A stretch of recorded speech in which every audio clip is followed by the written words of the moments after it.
بسم اللہ الرحمن الرحیم۔ ناظرین کرام، پاکستان نفسیاتی مسائل اور امراض کا گڑھ بنتا جا رہا ہے۔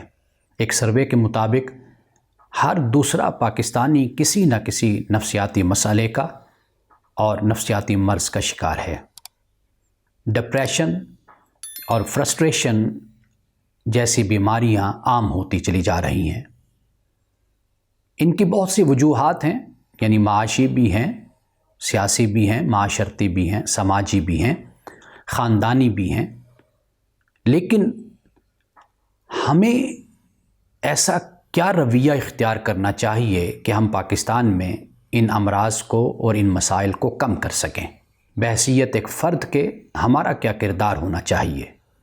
یہ بات سب سے زیادہ اہم ہے، اس لیے کہ ہمارے ہاں اکثر طور پر لوگ ان مسائل سے اور ان امراض سے لا علم ہیں یا کم علمی رکھتے ہیں، اور ہم ان مسائل کو معمول کے مطابق اور معمول کے طریقے سے حل کرنے کی کوشش کرتے ہیں۔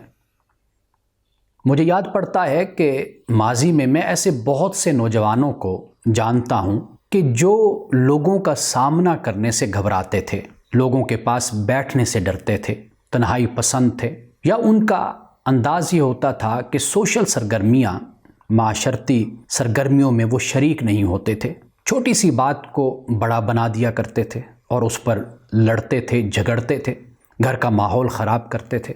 اور اس کا مظاہرہ ہم آئے روز سڑکوں پر بھی دیکھتے رہتے ہیں کہ دو اشخاص آپس میں لڑتے ہیں، ساری ٹریفک بلاک ہو جاتی ہے اور ان کو اس بات سے کوئی تعلق اور ان پرواہ نہیں ہوتی کہ اس وقت سڑک پر کیا صورتحال ہے۔ یہ بھی نفسیاتی مسائل ہی کا ایک حصہ ہے۔ اسی طرح بہت سی صورتیں ہمارے سامنے آتی ہیں۔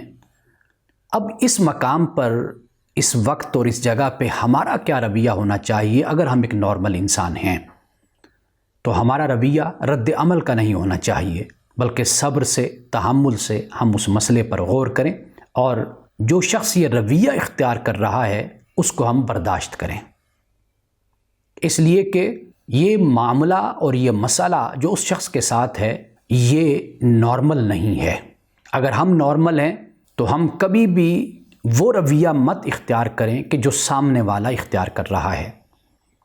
اگر ہم یہ چاہتے ہیں کہ پاکستان کا ہر شخص نفسیاتی مسائل اور نفسیاتی امراض کا شکار نہ ہو، یہ ذمہ داری آپ کو اور مجھے قبول کرنی ہوگی کہ ہم اپنے رویے سے اور اپنے سلوک سے خود کو بھی ایک نارمل انسان ثابت کریں، اور دوسرے کے ساتھ بھی ایسا رویہ اور ایسا سلوک اور ایسا معاملہ رکھیں کہ ہم اس کے نفسیاتی مسائل اور امراض کو حل کرنے کی کوشش کریں، اور اس گرداب سے اس کو نکالنے میں اس کا ہم تعاون کریں۔